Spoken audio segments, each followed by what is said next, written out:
વડોદરાના હાઈવે પર દરજીપુરા નજીક એપીએમસી માર્કેટ પાસે ટામેટા ભરેલો આઈસર ટ્રક અચાનક પલટી જતા રસ્તા પર ભારે ટ્રાફિક જામ સર્જાયો હતો।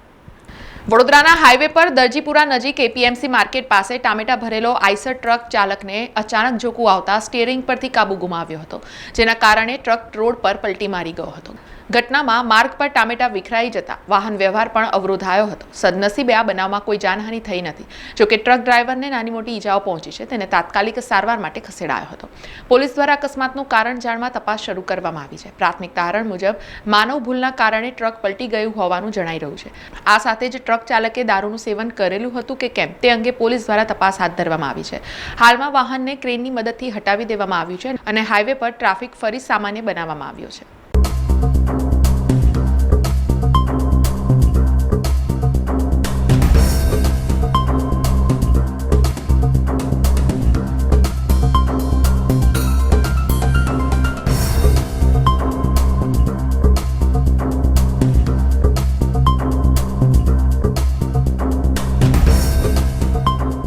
સમાચારોના સતત અપડેટ માટે TNN ન્યૂઝને YouTube પર સબસ્ક્રાઇબ કરી બેલ આઇકોન પ્રેસ કરો અને અમારી સાથે જોડાયેલા રહો Facebook, Instagram અને Twitter ઉપર।